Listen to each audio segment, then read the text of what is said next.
Okay, we are once again proving some identities, but today we're beefing it up a little bit. We're going to add in our secondary trig ratios. So my first identity that we want to prove is that the sine of theta times 1 plus the cosecant of theta is equal to 1 plus sine theta. So we're going to break this into our left side, which is the sine theta, times the 1 plus the cosecant of theta. And from there, I'm going to see what I can do with that. On the right side, we have a 1 plus the sine of theta. Now I could combine those potentially as one single term eventually. So I'm going to keep that in mind as I work through things, but I'm going to actually start with the left side. Anytime I see a secondary trig ratio, I want to change that into a primary because I'm more comfortable with primary. And if I look at right side, there's no secondary trig ratios there. So that will be my first line of defense, if you will say here. I'm going to keep my sine theta there. I'm going to have a 1 plus, and then the cosecant of theta, that's the reciprocal of the sine function. So that will be 1 over sine theta. Okay, so I've just replaced that. So we use that, the cosecant theta, and I should have put my right side over a little bit. I may erase that and move it. That is equal to the sine of theta. So I'm explaining my steps as I go here to get from there to there. All right, now let's see what I can do. I could multiply this sine theta through the bracket. Let's see what that will come up with for me. Sine theta times 1 would be sine theta, and then plus, if I multiply through, I would have a sine theta on the top divided by sine theta on the bottom. And then, oh, that's a good thing because, so here I multiplied, because that second term will just end up being equal to 1, multiply or expand.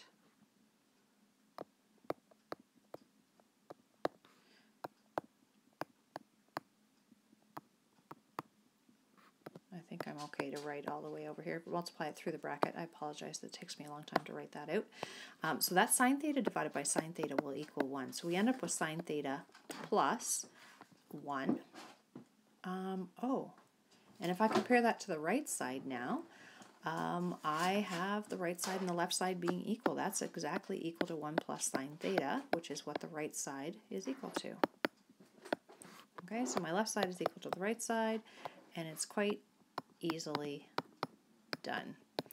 And I don't know if you can hear a little bit of scraping and scratching and whatever walking. It's my dog. She's been licking her paw, and so tonight she's wearing the cone of shame. So she's been trying to find a comfortable spot, but the cone's kind of getting in her way here.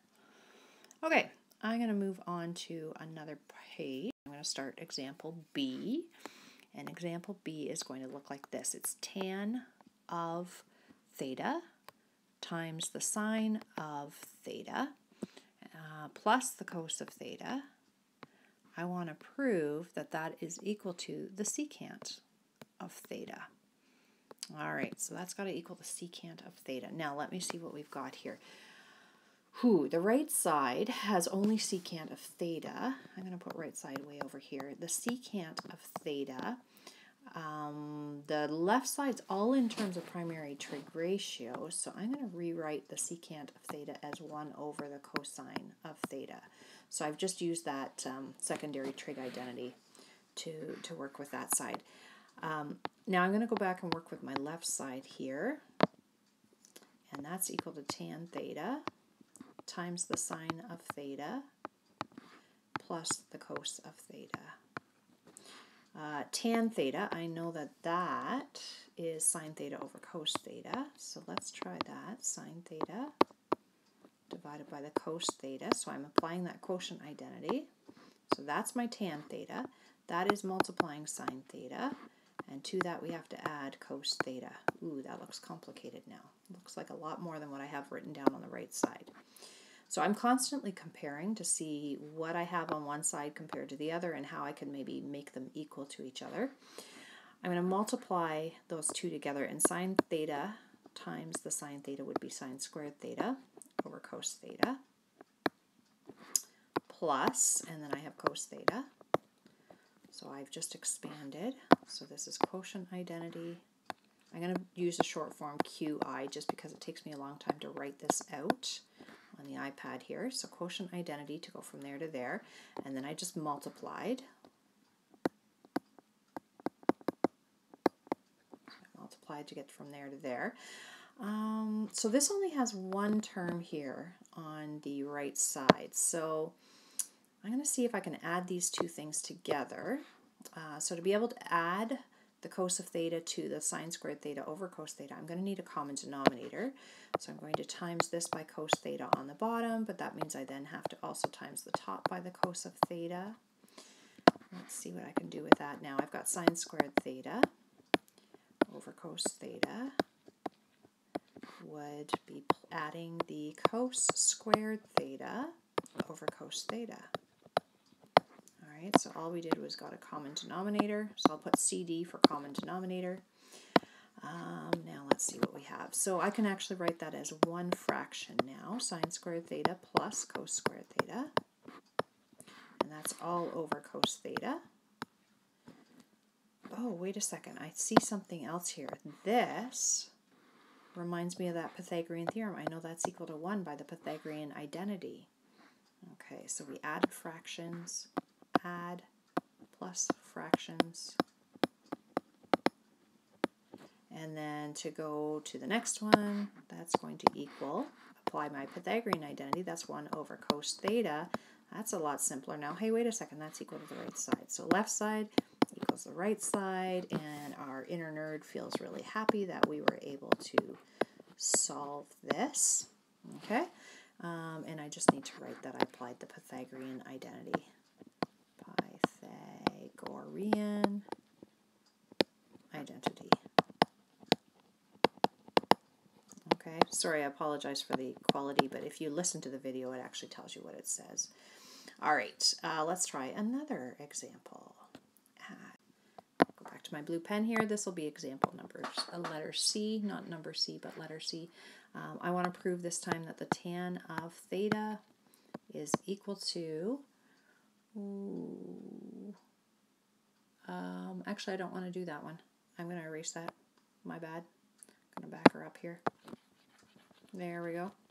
Let's try this again. I want letter C. I keep wanting to say number C. Letter C is going to be sine theta, cos theta, all over the cotangent of theta, all over cotangent of theta. That I want to prove is equal to 1 minus the cosine of theta. The cosine squared of theta. Okay, so that's my example there. Let's see what we can do with this. So on the left side, I've got this complicated looking thing with a, I have that secondary trig ratio, which I do not enjoy. I know that the cotangent of theta would be 1 over tan theta. The right side, ooh, this seems familiar to me. 1 minus cos squared theta. I think that's the rearrangement of the Pythagorean identity. That's going to be equivalent to sine squared theta if I apply that Pythagorean identity. So Pythagorean identity, PI for short. All right, now let me see. What can we do on this left side? Well, I know that the cotangent of theta is really, that's cos theta. So I'm dividing by the cotangent of theta, which is really the reciprocal of tangent of theta. So that's divided by 1 over tan theta.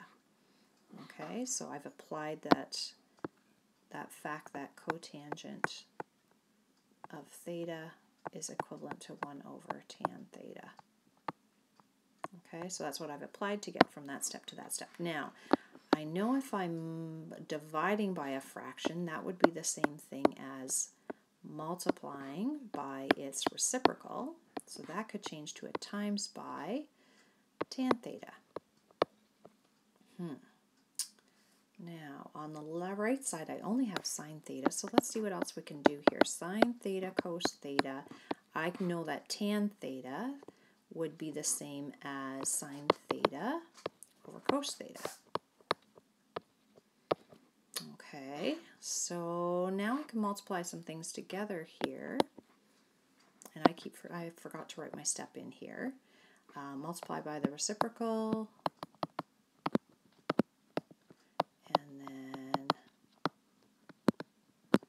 then to go from here to here, I've applied the quotient identity.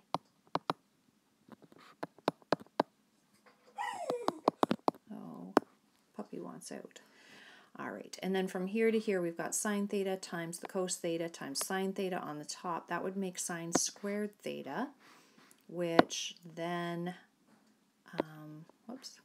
undo, sine squared theta. But notice also I have like a cos theta on the top, which could reduce with the cos theta on the bottom. So then what I have left actually is sine squared theta. Hey, wait a second, that's what I want. Okay, so we have reduced and multiplied. Reduced and multiply. All right, so then I get left side equals right side, and it's quite easily done, or proven as shown. So hopefully that helps working with the examples in terms of secondary trig ratios, but it's really the same process as you would have went through with the homework last night. It's just the secondary trig ratios are also things to keep in mind when you're solving those.